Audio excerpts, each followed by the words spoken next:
पहिला आर येतो रम, दुसरा रमा, तिसरा रमी, असे ते 3 आर आहेत. थोडक्यात समजावून सांगतो.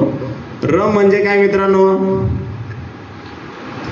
रम म्हणजे कोणत्याही पद्धतीचं व्यसन, कोणत्याही पद्धतीची दारू किंवा नशा, त्यात गांजा येत असेल, चरस, हापूस सगळ्या गोष्टी येत असतील, ते झालं आपण रम पकडायचं. तुम्हाला वाटतं कोणाचे आई वडील, कोणाचे काका, शेजारी पाजारी दारू पित असतील, त्या दारूमुळे प्रॉब्लेम्स निर्माण होतात, बरोबर आहे सर? अपघाताचं दारूमुळे प्रमाण आहे, यस. नवरा बायकोचे भांडण होणे, शेजाऱ्यांचे भांडण होणे, हे त्या दारूमुळे होतं. म्हणून तुम्ही या वयात फक्त स्वतःला खुणगाट बांधायचे आजपासून, मी कोणत्याही पद्धतीचं दारूचं व्यसन करणार नाही. तुमचे प्रॉब्लेम ऑटोमॅटिक सॉल्व्ह होतात. दुसरा रमा, तुम्हाला ऍसिड अटॅक सांगितलं, तरुणीचा गळा कापून खून गेला सांगितलं, एखाद्या तरुणीचं अपहरण होतं, ह्या गोष्टी मी सांगितल्या. त्याचं कारण कसं असतं? हे रमा, तुमच्यासाठी रमण. ओके, आपण रमा म्हणजे विलासनी स्त्री पकडू. आपण एखाद्या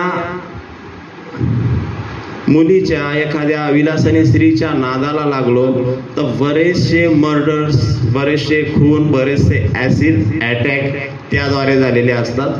आपल्याला एखादी मुलगी धोका देते, एखादा मुलगा आपल्याला धोका देतो, त्यात आपण काय करतो? स्वतःचं आयुष्य संपवतो किंवा एखादा विचित्र प्रवृत्तीचा असं तो ऍसिड अटॅक करेल किंवा काही करेल. त्यामुळे आपण त्या गोष्टीच्या फंदात पडायचं नाही. तिसरा अर्थ आहे रमी. रमी म्हणजे काय? जुगार. जुगार सगळ्या गोष्टीचं परत कारण. आपण जुगार खेळायला, जुगार कुठल्या कुठल्या पद्धतीचे आहे? रमी सर्कल माहिती आहे? रमी सर्कल पे आओ ना महाराज, आहे की नाही? आता अशी जाहिराती पण यायला लागल्या आहे, पण आणि आपल्याला त्या गोष्टीची भुरळ पडते. एकदा आपण त्याच्यात गेलो, बिंगो सारखे गोष्टी आहे, या रमी सर्कल सारख्या ऑनलाईन बरेचसे गेम्स, बऱ्याचशा जाहिराती आहे. आपण एखादा ट्युशनचे क्लास जरी पाहत असलो तरी त्यात आपल्याला रमी सर्कल सारख्या जाहिराती येताना दिसत आहेत. त्या जाहिरातींना कोणीही बोलायचं नाही. इतर मटका वगैरे ह्याही गोष्टी आहेत. त्यात आपण एकदा जर पडलो, आपण त्यात जिंकलो तरी आपण त्यात आतमध्ये जाणार आहोत, हारलो तरी आपण त्याच्यात वाहून जाणार आहोत आणि त्याच्यात कोणी जिंकत कधीच नाही. कधी तुम्ही बघितला की एखादा मटका खेळून त्याने करोडोचं घर बांधलं? कधीच होते. आणि याच्यात आपण जास्त वाहून गेलो, याच्यात आपण हारलो तर आपल्याला परत दारूचं व्यसन, पहिला आर आपला तिथं येतो आणि आपण परत नशेडी येऊन वेगवेगळे गुन्हे करायला लागतो. म्हणून आपण या तिसऱ्या आरला सुद्धा आपण बळी पडायचं नाही. या 3 आर पासून जीवनातून आपण सुटका केली, आपण 101% यशस्वी जीवन जगतो. कॉलेजला येताना किंवा जनरल लाईफमध्ये आता बऱ्याच जणांना राग येतो, हे येतो, भांडण करावं असं वाटतं, किंवा एखाद्या समोरच्या व्यक्तीने आपल्याला शिवी दिली आहे, शिवीगाळ केली, मग आपल्याला राग येतो. रागावर नियंत्रण कसं करायचं? बरोबर आहे की नाही? एखाद्याला उत्तर दिलं नाही तर आपल्याला कोणी काय म्हणतं? गांडो म्हणाल, बरोबर आहे. पण आपले आई वडील काय सांगायचे? आपल्याला गांडो म्हणलं तरी चालेल, आपण घरी राहायचं, भांडायचं नाही, कोर्टाची पोलीस स्टेशनची पायरी चढायची नाही. परंतु तरीही आपल्याला बऱ्याच वेळा अडचणी येतात, बऱ्याच वेळा आपल्याला राग येतो, क्रोध येतो, सगळं होतं. यासाठी मी तुम्हाला मित्रांनो एक छोटासा प्रश्न विचारतो, बरोबर? एखादा तुम्हाला भविष्यकार आहे किंवा तुम्ही देवाला मानत असाल, तुमच्या देवाने तुम्हाला जर सांगितलं, काय सांगितलं? तुमचा आजचा हा दिवस आजचाच आहे, उद्याकडे तुम्हाला मरण येणार आहे. काय येणार आहे? मरण येणार आहे. तर तुम्ही शेवटचे तुमच्याकडे 24 तास आहे. किती तास आहे? मग 24 तासात तुम्ही शेवटचं काय कराल? मला फक्त एक एक उत्तर द्या. काय करणार? लास्टचे 24 तास सांगाल कोणी? काय करणार? शेवटच्या आपल्याकडे 24 तास आहे, ठीक आहे. आपण आपल्या आई वडिलांची सेवा करू, बरोबर आहे. किती जण करणार आई वडिलांची सेवा? ओके, ठीक आहे.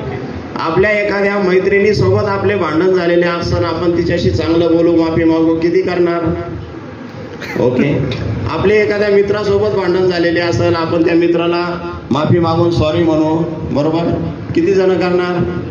ओके.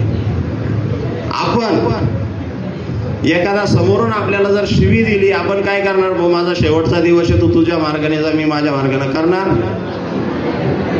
बरोबर का? आपण त्याचा खून करणार नाही.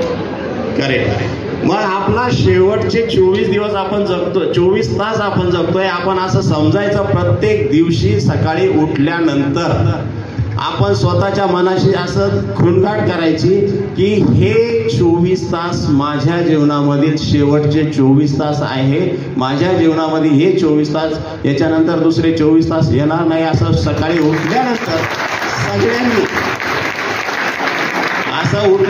सगळ्यांनी स्वतःच्या मनाशी ठरवा. त्या दिवशी तुम्ही कोणाशीच भांडू शकत नाही. असा प्रत्येक दिवस जर तुम्ही जगला तर तुम्हाला स्वर्ग याच ठिकाणी दिसणार आहे. स्वर्गात जगल्यासारखं तुम्हाला वाटेल. त्यामुळं सगळ्यांनी चांगलं जगायचं. कायदा व सुव्यवस्था राखण्याची जबाबदारी तुमची आहे. सगळ्यात मोठी जबाबदारी तुमची आहे. तुमच्याकडून जर होत नसेल ती जबाबदारी आमच्यावर येते, आणि आमच्यावर जर जबाबदारी आली, तुमचे संभाव्य धोके तुम्हाला सांगतो. एखाद्या व्यक्तीवर एखादा गुन्हा दाखल झाला तर त्या व्यक्तीचा पासपोर्ट मिळणार नाही, कॅरेक्टर सर्टिफिकेट मिळणार नाही. तुम्हाला जॉब करायचा असेल, त्या जॉबसाठी कुठलंही डॉक्युमेंट तुमचं क्लिअर होणार नाही. त्यामुळं सगळ्यांनी गुन्हेगारीपासून दूर राहायचं. आपल्या मित्रांना पण असंच सांगायचं, कोणी जर तुम्हाला भांडण करण्यासाठी या ठिकाणी परावृत्त करत असेल, त्याला म्हणा तू तुझ्या घरी भांडू नको, मला भांडायचं नाही. माझ्या जीवनातले हे शेवटचे 24